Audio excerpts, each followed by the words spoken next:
All right, so let me share my screen. Good morning, everybody. Can you all see my slide? Cool. So the goal, this is going to be a tutorial, and before I get into the demonstration, I'm going to give you some background on what containers are and Docker, which is this technology that enables us to use containers. So the first question is, why would you care about containers? And the key problem that containers try to solve is the problem of packaging and distributing software. And in our specific case, you've seen this in many cases that we require a bunch of software to be able to run things that are interesting to this group. So let's say pick Flare. Flare depends on R, depends on a set of libraries, depends on GLM, a particular version of GLM that works with Flare.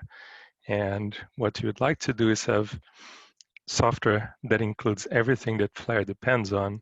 So if you want to distribute Flare for other people to use, you know that if you solve this problem, you have an easier time having others adopt this software.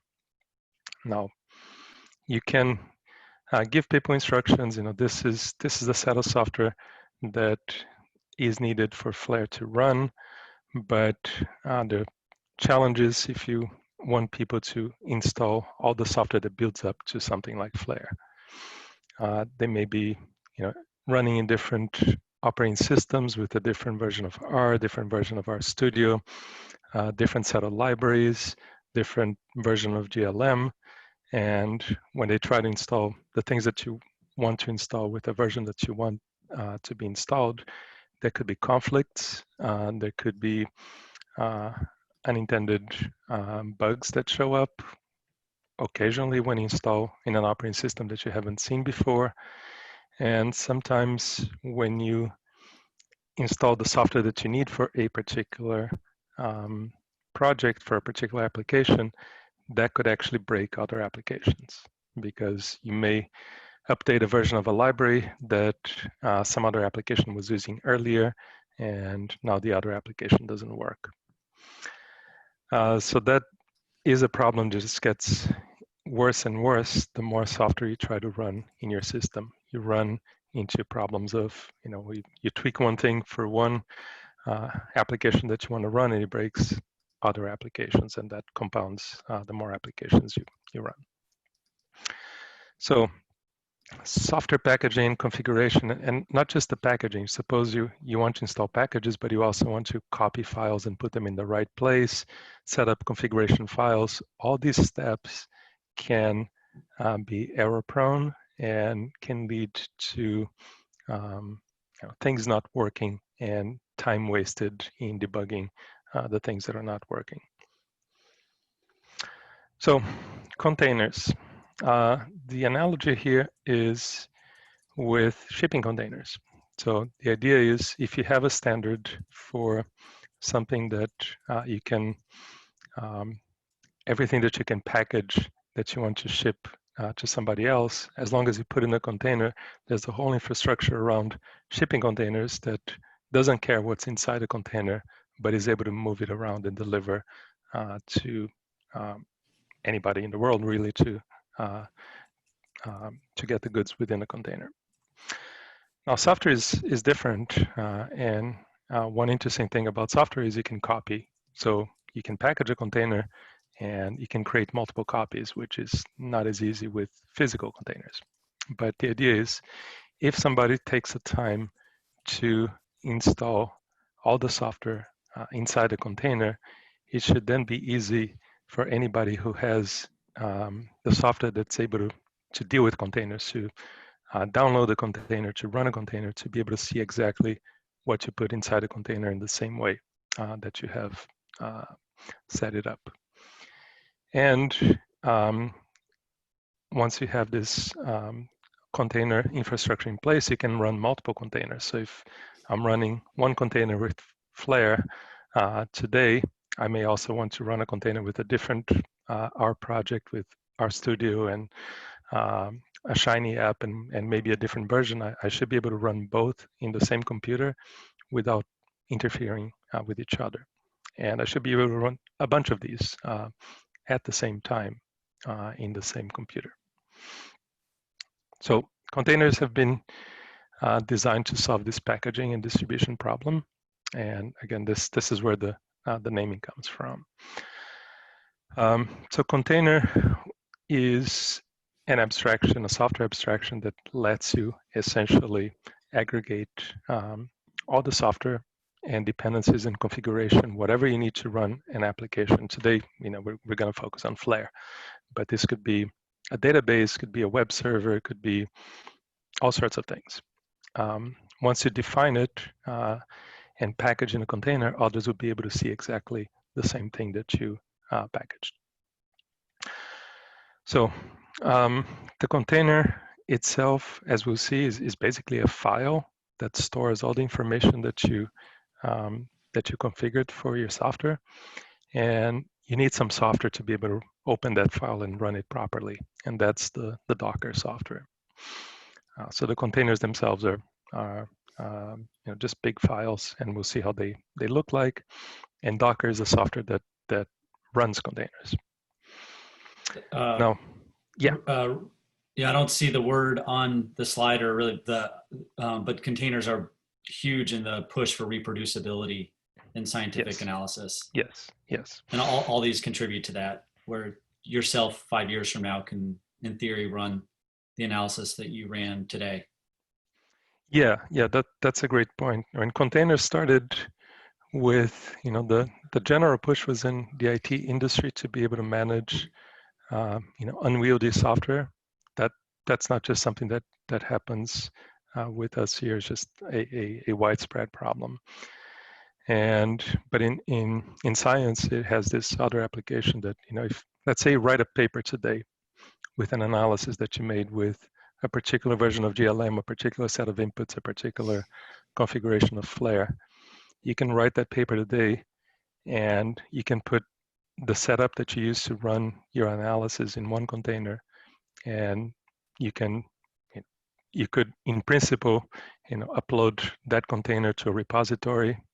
Think of it as something like EDI, the Environmental Data Initiative, but something for containers. You could have that pushed to a repository, and you know that somebody 5 years, 10 years from now, as long as they can run Docker, they'll be able to reproduce exactly what you did. So that's very powerful. So can you explain what Docker is? Because you seem to it seems to be very obvious. I think I kind of know what Docker does, but I'm not certain. Would you mind before we? Yeah. Also, Renato, you might want to, you have an unable to start protection window that's just hanging out there that you might want to. Yeah, that's going to be bothering me all the time. I have to exit there. Since I updated to Catalina, this software that our department installs, but that broke my joke. Paul, containers are not shaped like eggs, Paul. See, it's hard to stack them, Paul. That's an inside joke for some of us, but Paul had this vision of a container shaped like an egg, and we had a long argument over beers that, a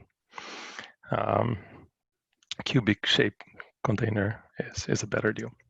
Well, no, a cube is a simplified model of an egg, so I understand what you're saying. It's a hard. Although if you look at the little whale container, the icon for Docker, it does look closer to this egg pyramid. True. Okay, let's go back to Francois' question. Just one caveat before I move on. Right now, Docker, the thing that goes inside the container has to be Linux software. You can package Linux software. You can run in different types of operating system, but what's inside is Linux software. So, Francois, so Docker is a software that essentially emulates the behavior of a Linux. Think of it as software that allows you to emulate the behavior of a Linux machine. So when you run a Linux program, it expects to be able to use Linux interfaces, they're called system calls, to do things like open files, open network connections, allocate memory, all the services that an operating system exposes. So Docker allows you to emulate essentially Linux within another, within an application in your computer. So when you install Docker in your computer, let's say in a Mac computer, it's going to create an emulated environment where you can essentially run Linux programs, because when they request anything that uses the Linux operating system interface, Docker will emulate that behavior, and what's running inside your Docker container is going to essentially perceive that it's running in a Linux computer. So it's a form of virtualization. It's a form of creating virtual machines, but it's one that has taken off in terms of adoption, because it's actually much faster than your typical virtual machine. I don't know if you had any experience with virtualization like VMware or VirtualBox. These are virtual machine technologies. So Docker, think of it as a more targeted virtual machine that is faster than these other technologies.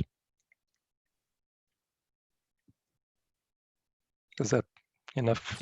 So Docker is an open source software.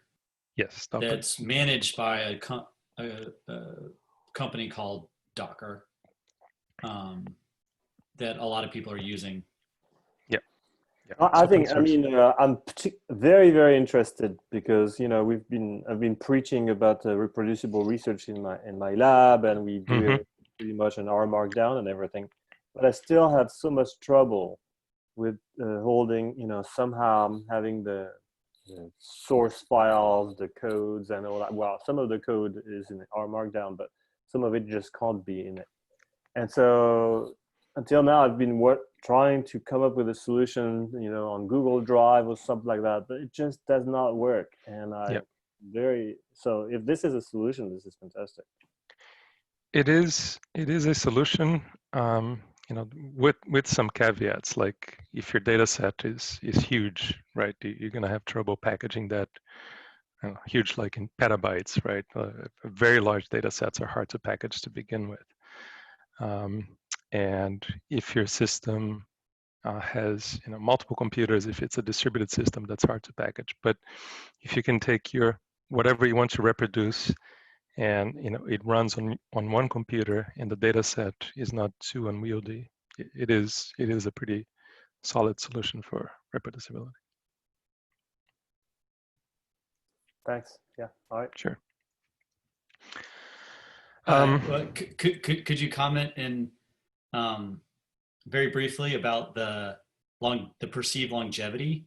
So we talk about reproducibility now, but is Docker going to exist in 10 years? Yeah, I don't see why not. I mean, Docker has been a technology that's been it's been adopted in cloud computing widely, and people run Docker containers in many of the services you see on the web now that you may not realize when you're talking to a web server that you're using that they are using containers in the backend. But Google uses containers internally.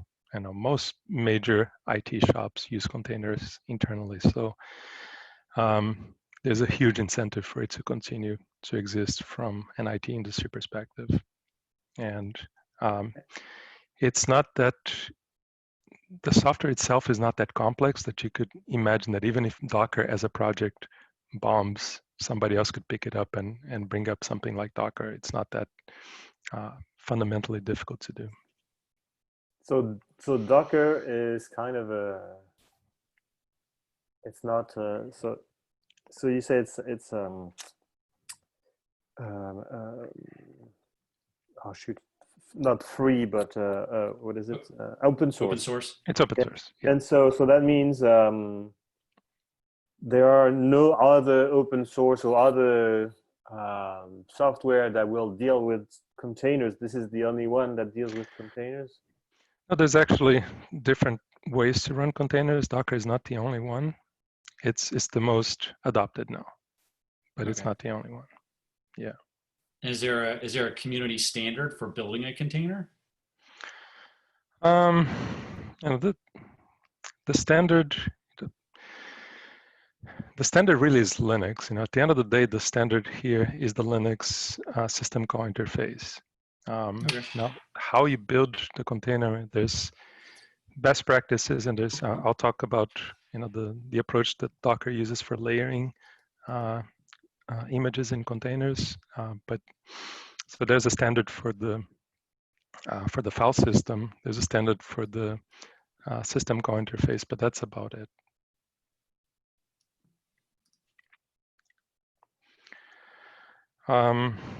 Yeah, one of the, you know, standards are, you have to have standards at some point, but depending on where you draw the line of standards, it can be too restrictive. And, you know, they essentially made the line very low in the computer abstraction layer, the operating system interface, so that you can run just about everything that runs on Linux. But let me give you an overview of how to build containers, and I'm gonna start by drawing an analogy to when you install software in your own computer. Right. So, say you have a new computer, you have an operating system. You need an operating system to start with, and then you can install the software that you need for things that you care about, like R and R Studio, Tidyverse, GLM, and Flare in our example today. Everything that you store is going to eventually be bits in a hard disk that you have in your computer, or solid state disk. So all the installation is doing is putting files in proper places in your disk so that your operating system is able to locate and run them. So no mystery here. Sorry, some questions. So yeah. I do have a RStudio, Tidyverse, whatever, on my computer, on my own, whatever RStudio thing. Is that something new, different, additional? Well, so the idea is you can have it in your own computer, and when you install Docker, you'll be able to create more copies of that. You'll be able to create different versions, containers with different versions of all this software if you want to. And it doesn't have to overwrite what you have in your desktop. Yeah, I see. Because now, indeed, so the whole idea is that you can store that GLM version that you had back then. Yeah. So you don't have to touch. Well, so you do need to make extra copies, essentially. Yes, and I mean, you know, as an example for R, the Flare code requires a certain version of Tidyverse, and you know, if instead of forcing you to install that on your computer and possibly messing up, or forcing you to upgrade your R to a new version of R, you know, you can run the tutorial later today without touching your installation. Yep. So normally without Docker, you know, you're stuck with one version of software that you install in your computer typically. I mean, some software has support for multiple versions, but that's usually not something that works for all software. You could, you know, if you have a Mac, you could play a trick of, you know, partitioning your disk and doing Bootcamp, so you can run both Mac and Windows. That's something you could do, but you'd have to select which one you want to run when you boot the system. So that's the kind of, you know, environment you have without Docker.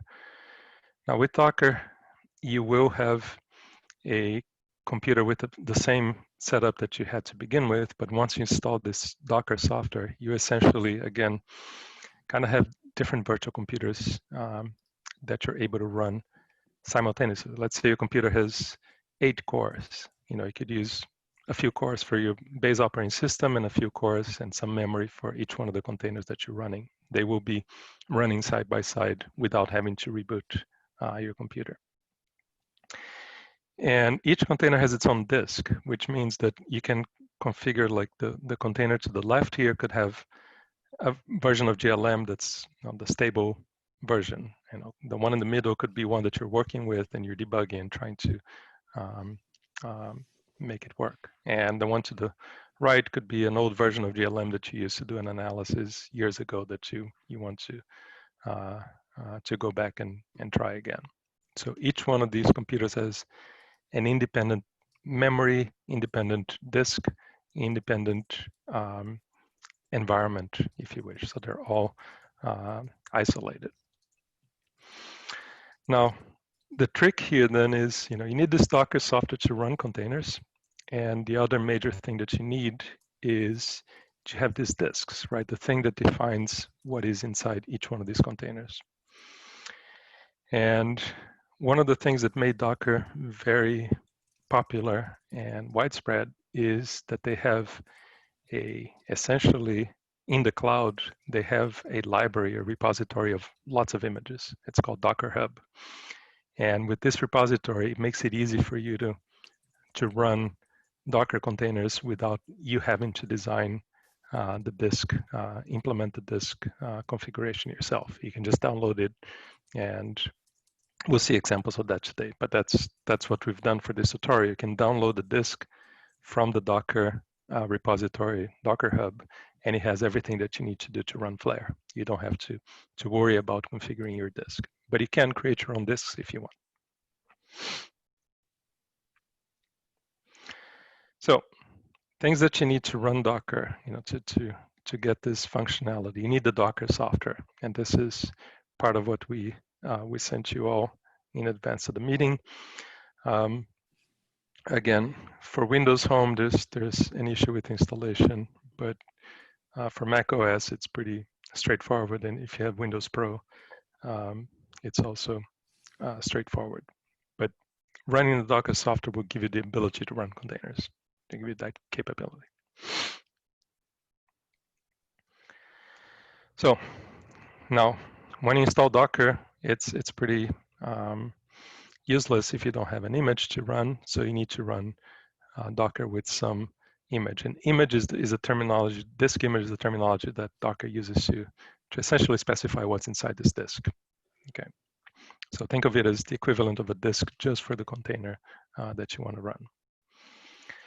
And again, Docker Hub has lots of images. Let's say you want an image with R and RStudio and Tidyverse and Shiny. There's somebody who's managing and updating images with this information and publishing that on Docker Hub so that you can use. So if you want an image with, again, a web server, a database, somebody's working on that. And those are all, the software that's running inside Docker is Linux-based, and what runs inside Docker generally is open source. So it's easy for people to create their own flavors of these disks and publish them so others can use. If you want to run something that's commercial, it's an issue. So the guys who are running this, are they paid, or are they geek? Do they sleep, or what's going on? It really depends. It could be that they're paid, by a, let's say a company that sells services for open source software. You have an interest in making your software easy for others to use. So, they can try running your software in a small scale, and if they need to grow to an enterprise scale, they'll start hiring your services. So it could be that it's a commercial venture that sells services that's packaging this. It could be, a research project that's funded by, NSF or NASA or NOAA that's creating containers. It could be a hobbyist. It could be somebody who has free time in their hands and a passion for a particular project. It's many flavors here. As a follow-up question, Renato, so does that mean if the software is kind of niche, like I'm thinking of the software that runs some of our sensors, they're pretty small companies, is it possible that you wouldn't be able to put those in a container if they don't have somebody who's specifically creating that Docker interface? So, take for example, Campo Logger, right? They give out these Windows-based logger software. You wouldn't be able to package that in a container because it's based on Windows and it's proprietary. But there are people who have created open source implementations that can talk to the logger, or you could use the FTP interface to talk to the Campo logger, and those things you could put in a container. So yeah, there are limitations. Again, if it's not based on Linux, if it's commercial, you won't be able to do it. But if it's based on Linux and it's open source, as long as somebody is putting the time to make it work, it should be able to create a Docker container and make it available.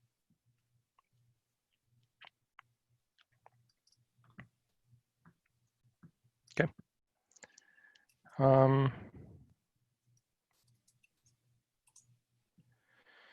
So this is how Docker Hub looks like. This is one example of a project that's Rocker. They maintain all sorts of versions of R-based containers. And I'm going to show you how we built our Flare tutorial container. This is also on Docker Hub. So we have an account called Flare Forecast, and we can upload these images to Docker Hub. And then you folks doing this tutorial, or anybody really in the world who's interested in doing this, anybody who lands on the user's guide for Flare today will be able to download this and run and follow the same thing that we're following here. So Docker Hub basically is a repository for these images, makes it easy for you to publish. They don't charge anything. We're using a few gigabytes of data to store this stuff, and it's free. They don't charge. They don't charge for downloads. It's all very easy to set up and use. Now, we started, when I built the image for the tutorial that Quinn is going to continue on, I started from Rocker. So somebody has a Docker image that has R in RStudio, and the system is all set up to run R. And I began with that, and I just added the software that was needed for Flare and redistributed that as the Flare tutorial. So I'm going to show you how this works with the demo. But basically, what I'm going to run in the demo is there's a command line here that runs, if you have Docker installed, it's going to run a container called Flare SCC tutorial. It should be tutorial 2. It's going to provide a password for RStudio. And the 8787 number here is essentially a port because it's going to run a web server in that port, so you can connect from your browser in your computer to the Docker system. So you will be a little clearer when I do this. So can you see my terminal? Yeah. So here's the command, and I'm just gonna, so Docker is running here. Docker desktop is running. So I've installed Docker, but I'm not running any containers yet. With this, I'm gonna start running our container. So this is starting my machine. So now I'm running a container with this tutorial that has, again, RStudio and R and all the Flare code. So how do I use it? I'm gonna go to my browser here and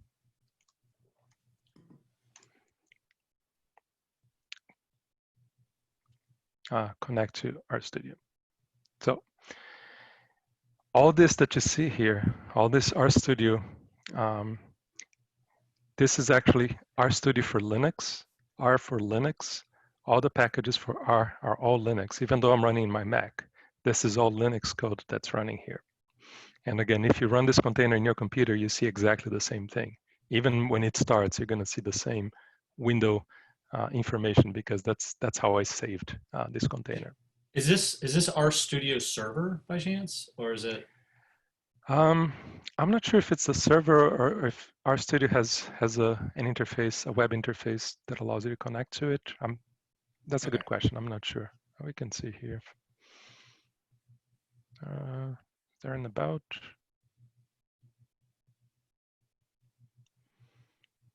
Doesn't look like server, just Okay. yeah. So, you see, some of the things that I've done to prepare this were the things that Quinn had written down in the tutorial, like what the packages I had to install, netcdf and test it and so on. All these have been installed here, so the system is ready to go. So if I begin the tutorial that, I'm not going to steal Quinn's thunder here, but if I begin the tutorial here, it's going to start running Flare. So you're able to run Flare, and the only thing you had to do was download Docker and run that command that I did here. That's really the only thing I needed to do. So it makes and that when you look at the tutorial, there's the 3 options for getting set up for Flare. Particularly option 2 involves building basically getting everything on your computer and then getting access to everything. Contrast that with a single command that Renato just did. Yeah. So I spent time, to build this image, it took me I'd say about 2 hours. It's not that much. And it's 2 hours of my time, and then everybody else who's going to use this is going to save a lot of time because the system is packaged. You don't have to worry about which version of GLM are you running. It's a version that we know runs well. Which version of tidyverse, whatever. It's designed to work with this system. So 2 hours for somebody who knows what the heck he's doing, but somebody like me. Yeah, for you to get create the other side of the spectrum. Yeah. Docker is designed to make it easy for you to deploy existing software. Now, the people creating the containers will have to spend more time. For you to create your first container is not going to take 2 hours. It's going to take longer. But once you get the process, or if you have somebody in your team that gets the process, it's not. I'll tell you about how to create a container in a minute. That was one of the motivations of the Rocker approach, Francois, which would apply to your work. It already travels. It's basically already done the base work for you. So you put your R analysis on top of it rather than having to start from the ground zero. Rocker stands for R Docker, basically. Yeah. Right. So let's all get. I think I start to understand. But let's say I have 3 projects. A lake project, a wetland project, a stream project, and I guess I want 3 Dockers, 3 containers. Mm-hmm. How do I create a new container? That container has to go back up to the Docker hub. That's the part I'm lost. Yeah. So here's the gist of it is you start with one container that's your base container. Let me go back to the presentation here.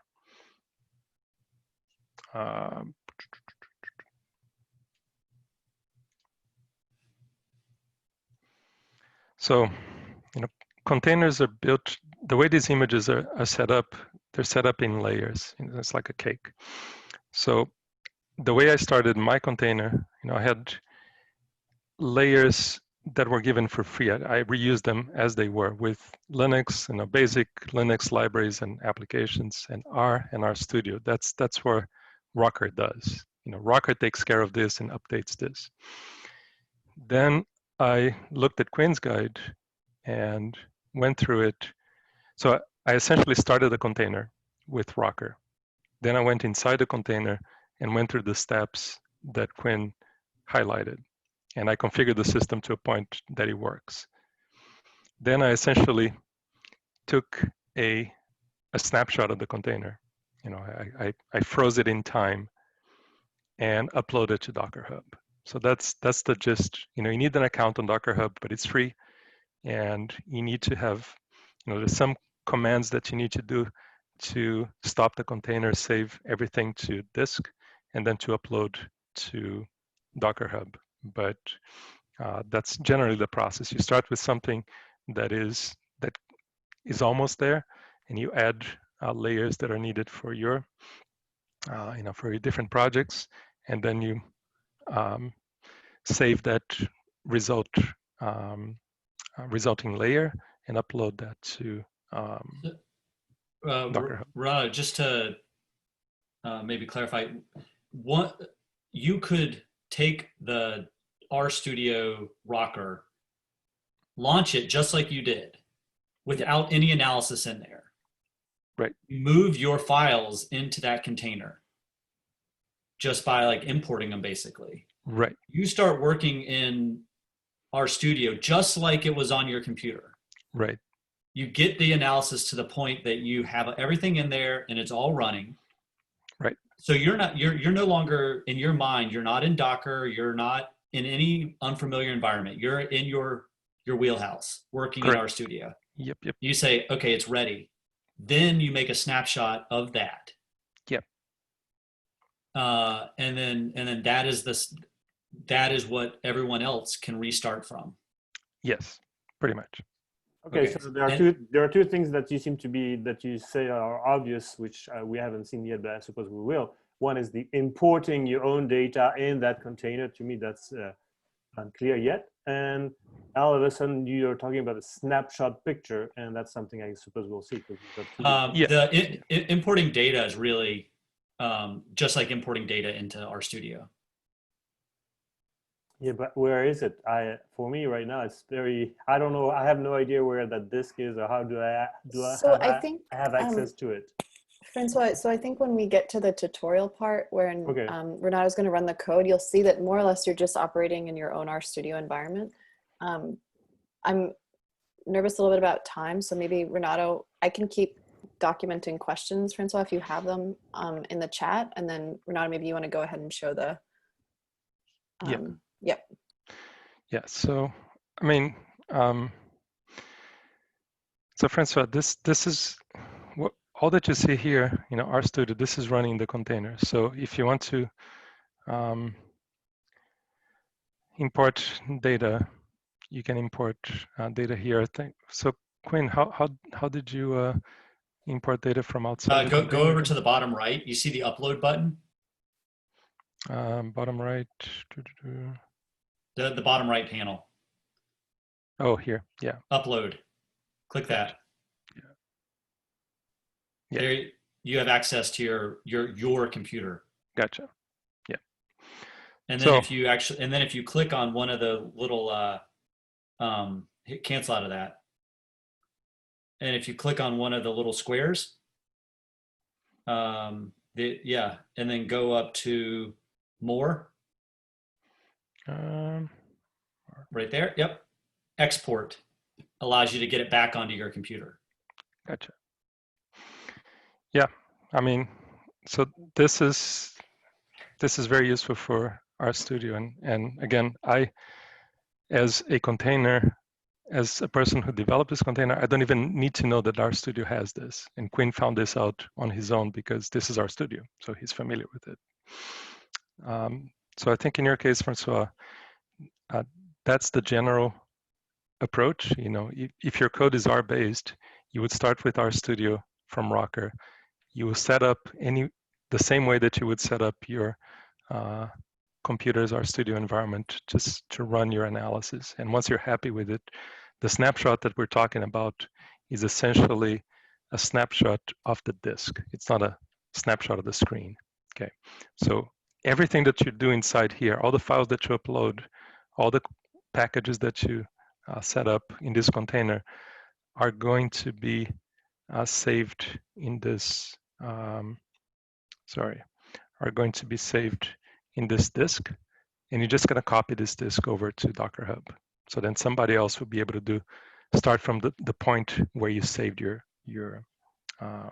information. It's like when you suspend your computer, you close your laptop and you start it over later. It's going to start from the same point where you close the lid. So that's the the snapshot idea. So let's see. Yeah. How we're using Docker in this project? I think training. I mean, we're doing this for the first time today, but I think this is a really useful way of delivering training for software that's non-trivial to install. We do need to take care of Windows Home to be able to make this as usable as possible for everybody. But we're also using this in servers, not in your computer. So one of the key uses of Docker is something that Vahid is going to demonstrate in a minute, but is to take the Flare workflow that we're running now on cloud computing servers and package the individual components of Flare into different containers. So we have containers for downloading driver interface from NOAA, downsampling. We're developing these containers. We don't have all of them. Container to run Ensemble Common Feature with GLM, to do QAQC on the data, publish to EDI. All these different capabilities, each one of them is going to be packaged in the container so that what we've done for Flare, for FCR, we can start running, allowing other people to run for other lakes. They'll be able to take, I'll take this container and I need to change the NOAA interface to pull data for the location of my container. Or I need to set up the lake configuration to run my model, and I'm going to focus on one of these containers only. So that will make it much easier for us to take what we've done and generalize and scale to other lakes in the community. So that's one of the pushes we're doing now. And I'm going to switch over to Vahid, who's going to give you a demonstration. Now it's going to be Docker in the server. That's how it usually runs on IT shops. And he's going to show the driver interface for NOAA that downloads data from forecast data from NOAA. All right.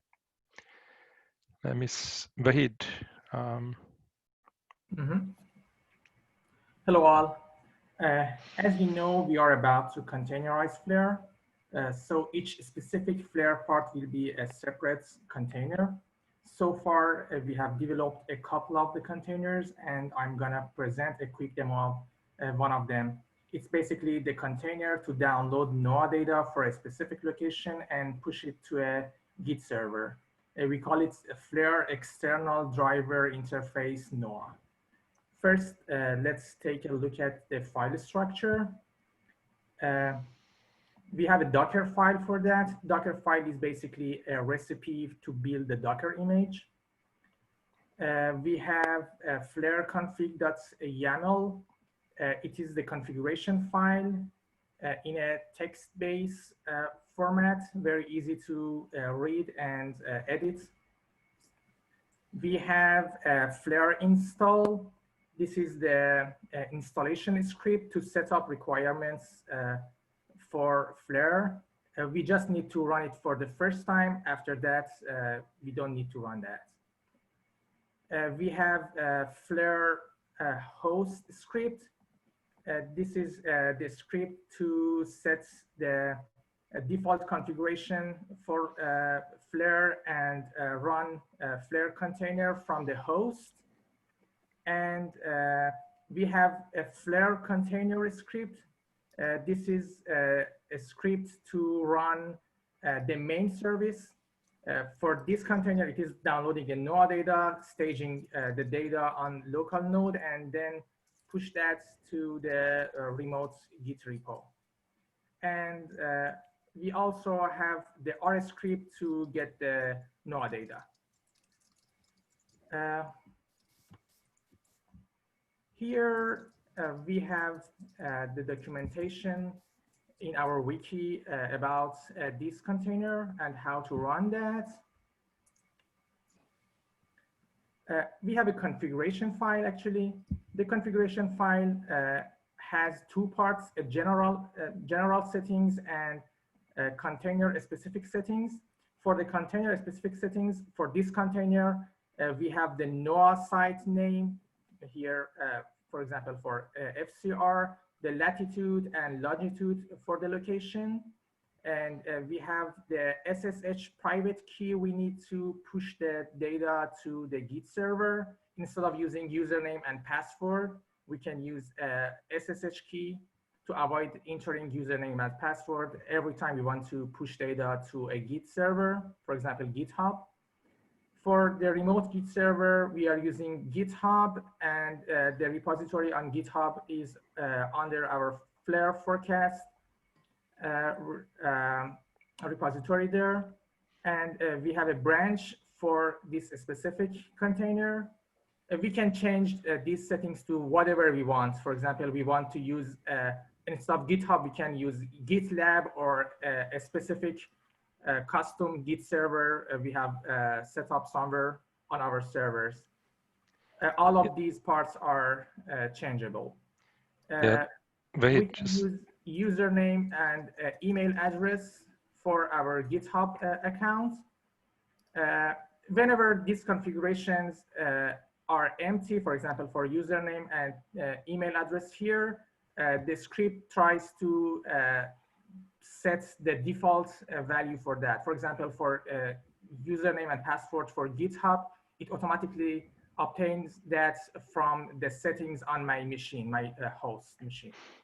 Vahid, can I jump in for a second? Sure. So when I was mentioning that, we want this to be used by other people running Flare for other lakes, this is one example. Somebody running Flare for a different lake will be able to take a container that has the NOAA download forecast, and they will only need to configure this. They'll set up, this is my GitHub account, this is the latitude and longitude of the lake, and this is the repository that we're going to push to. As long as they configure that, the functionality in the container will work the same way that it works for FCR. It's going to work for a different lake. They don't have to worry about what's going on inside the container. I have no idea in what software all these code lines will go. I have no idea what we're talking about. Where am I running all this if I were to do this? Yeah, this would be if you were, let's say you want to deploy Flare. You have a lake and you want to deploy Flare for your lake. It's not FCR, right? It's your own lake. You will run Flare, the different Flare components in containers, and this is a configuration file. It's like NML file for GLM. It's just configuring parameters for the container. So you're going to be asked, you need an account on GitHub to store your data. You need to specify what the latitude and longitude is for your lake. So you're going to, part of the configuration that is going to be needed to run Flare for your lake is going to be you entering the proper information in this file. But if you're not going to run Flare for a lake, you don't need to worry about this. This is, like I was saying, there's two uses for Docker. One would be training and reproducibility of your work, and that's Dockering a desktop and creating something that you want to share with the world. This is more like things that run in servers, in computer servers, to implement or take what we've done for Flare and deploy for a different lake. So if you're not deploying Flare for a lake, you don't have to worry so much about this. We're just giving an example of where we're going with making Flare deployable for other lakes. Yeah. In order to run this demo, we just need to first run Flare install script. This is the link to that. Here, I can just copy and paste this line and run it. It set up everything on my machine needed to run this container. Then we can edit the configuration file. since I'm gonna do the download for FCR, and we have already set up that as the default values there, I don't need to change that. If you want to do this container for another location, you have to edit the configuration file. This is the path to the configuration file. So for now, it's working fine without any changes. And then we just need to run this script from the machine, running Flare host script. It is checking for 1 week ago and tries to download whatever file is missed in the last week.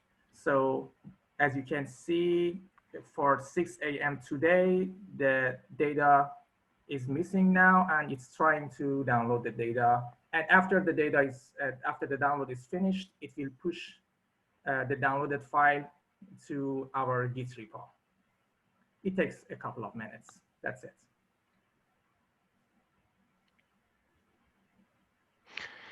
Yeah, so this, thanks, Fahid. I think this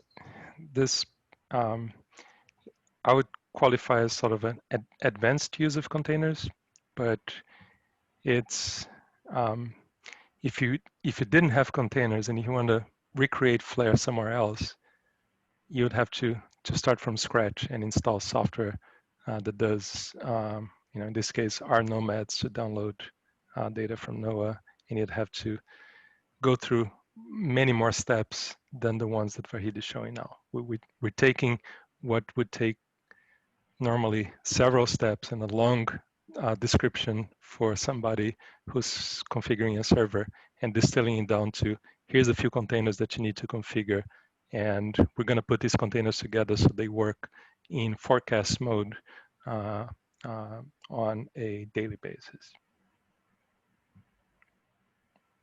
Yeah, it is finished, and it has pushed the data to our repository here. As we can see here, yes, if I refresh it, we can see that right now, 18 seconds ago, we have the new data for FCR right here. That's it. Thanks, Fahid. And I see a question here in the chat about if you don't want to make containers available to everybody, right? Francois, is that the gist of it? Well, yeah, I mean, of course, it's a personal question. I've been trying to come up with a system that I can share code and data so that, anybody in my team could reproduce the same thing without having to, Google Drive just doesn't work very well for that. Mm-hmm. But all of a sudden, so I was thinking, wow, the containers is a great thing. But all of a sudden, I'm realizing that as soon as you make an image of your container, the only way you can share it is through Docker Hub or something like that, right? So all of a sudden, everything is available, right? Docker Hub is the easiest way to share, but you can share in a different way. It doesn't have to be Docker Hub. You can copy files. I mean, you could in principle copy using Google Drive. You could publish a private container in a different way. Docker Hub is just the simplest way to do that. And also, we can have private repositories on Docker Hub. Whenever we push something on Docker Hub, it doesn't need to be public. We can make it private. Oh, good. I didn't know that they had private repos. Okay. Yeah. That's your answer, Francois. It's basically your lab having a private repository on Docker Hub. Right. Okay, and I suppose that's you have to pay for that, I suppose. So. I don't know. I don't think so, no. I think the basic private repository should be free, at least in some levels. Maybe there are some limitations, but it's free. I can check for that. But I'm not the only one who has that problem, right? All of us here who have research projects. That's why they want to make money out of you. I'm not getting Yeah. it. But- I mean, how do you guys you don't use containers for your own single projects, so that, you know, as you said, you know, several years from now, I just can pull it and here it is. I can tell my students, oh, you just have to take this person's thesis and you have 50% of the code that's already there for you. Do you guys not use that? Or this is kind of what I envisioned, you know, all of a sudden here's a container, you don't start from scratch, you start from really high already. And so yeah, I mean, that's one way to do it. I think not everybody is developing containers in this way, but it's, you know, it takes time to work this into a workflow for a lab. I mean, you need to figure out, well, you need to make the decision, I want to use containers, right? And then have people buy into that that workflow. But you know, I imagine that if you have like a thesis, right, or a paper that you published, you wouldn't mind making that public anymore. You don't need a private repository. You might want a private repository for things that are not published yet. But I mean, this level of reproducibility is, you know, at the cutting edge of, you know, sort of standard science operating. You know, I mean, Dockers are well worked out in the IT, you know, like Renato said, and, you know, in the computer kind of networking science kind of world, software development, these things have been around. But in terms of like the, you know, your environmental scientist research program, this is at the cutting edge. Not that many people do this. Yeah, and you can imagine that a few years down the road, that's going to start being a requirement. Yes. That when you publish a paper that has analysis that were generated by software, that you will need to be able to reproduce that. You know, I can see that coming a few years down the line, just like, you know, NSF starts asking for, you know, data management plan, and then the data itself to go along with the paper to be published and open access. And you can expect the same thing to at some point happen with code as well. And but yeah, it's leading edge. Just as a note, for the NSF panel I was on a few weeks ago, I would say about a third of the data management plans included Dockers in them for maintaining code reproducibility with data. Wow. So I think this is now, at least for that particular program, something where it's kind of expected or will be expected, if not. Yeah. So, but I mean, question. So Quinn, Kaylin, Renato, are you using Docker for your own research projects or not yet? Not yet. Not yet. Okay. Yeah. I mean, we use it for in many ways, but yeah. I understand that. I understand. You actually use it to create Flare, and other one of the examples, but just specifically for, all right, we're gonna make that container where everything's gonna be. And in my particular case, you know, there's more challenges. Like we use Docker to package our software for releases, but if we do an experiment, let's say, you know, my student created a, you know, he did an experiment with a network of 300 Docker containers. Okay, we can package the individual container, but we can't package a network of 300 containers. So there's some limitations if you're doing research, in my case, in distributed systems, but the individual container we can release. Yeah.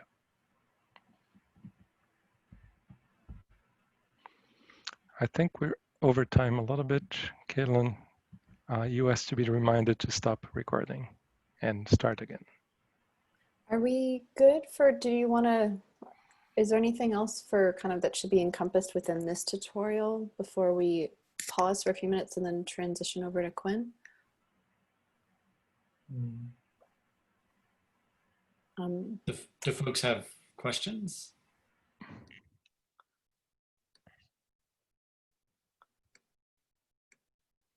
Well, maybe we can officially thank Renato and Vahid for an awesome tutorial. This was really phenomenal, guys, just to kind of see everything encompassed together and having this to also refer back to. I'm going to stop recording now, but then we're going to be cleaning this up and sharing, so folks will be able to access it if they want to come back and check. Thanks, Caitlin. And